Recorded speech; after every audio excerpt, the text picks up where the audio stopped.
देखिए, किस तरीके से देखने की जहाँ तक रही बात, तो इनको जिस तरीके से देखना चाहिए पूरी जनता उसी तरीके से देख रही है और सत्ता से बाहर का रास्ता इनको दिखा भी रही है। तो वही कार्य इनके साथ किया जा रहा है कि सत्ता से इनको बहुत दूर रखा जा रहा है, क्योंकि पूरी तरह से जनता समझ चुकी है कि इनके लिए रोजगार एक राजनीति के रूप में आज तक चला आ रहा था, इसलिए जनता ने इनको बाहर का रास्ता दिखाया है। और ये जिस प्रकार से इससे पहले ये मोहब्बत की दुकान भी चला रहे थे और भारत जोड़ो यात्रा, मैं तो ये ही समझ नहीं पाई आज तक कि भारत टूटा कब था जो ये जोड़ने के लिए चल पड़े थे। तो जब जब इस तरीके का ये कर रहे हैं शोर शराबा, तब तब इन्हें मुंह की खानी पड़ रही है और इस बार भी इनको निश्चित तौर पर फिर जनता एक बार सबक सिखाएगी और इन्हें फिर से ये बताएगी कि कौन वोट चोर है, कौन क्या है। शायद ये अपना इतिहास भूल चुके हैं कि रायबरेली में क्या हुआ था और किस प्रकार से इमरजेंसी लगाई गई थी सत्ता में बने रहने के लिए। लाखों लोगों पर लाठी चार्ज कर दिया था, लाखों लोगों की हत्या करी थी। तो ये सभी चीजों को इनको एक बार देखना चाहिए अपने इतिहास में से। मैं समझ सकती हूँ कि बदबू बहुत आती होगी इनके काले इतिहास से,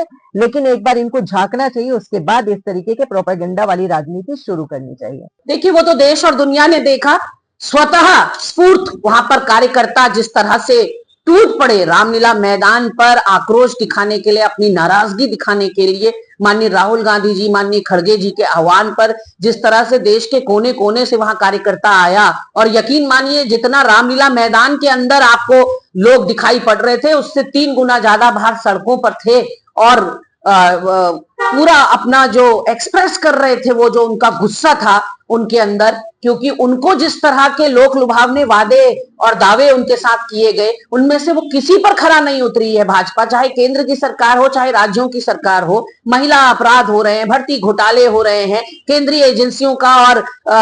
लोकतांत्रिक मूल्यों का हनन हो रहा है, संविधान की हत्या की जा रही है, संवैधानिक संस्थाओं को चोट पहुंचाई जा रही है। और ये जो जन सैलाब आपको वहां पर दिखा, ये केवल कांग्रेस कार्यकर्ताओं का नहीं था, ये आम जनता का भी था, क्योंकि आम जनता आज आजिज आ चुकी है इनकी जलेबी जैसी बातों के ऊपर। तो यहां से उत्तराखंड से भी माननीय गोदयाल जी के नेतृत्व में भारी संख्या में लगभग 18-19 हजार लोग यहाँ उत्तराखंड से गए, छोटे से प्रदेश से। तो बड़े प्रदेशों का मंजर तो आप सोच सकते हैं कि किस तरह की सफल ये रैली रही है।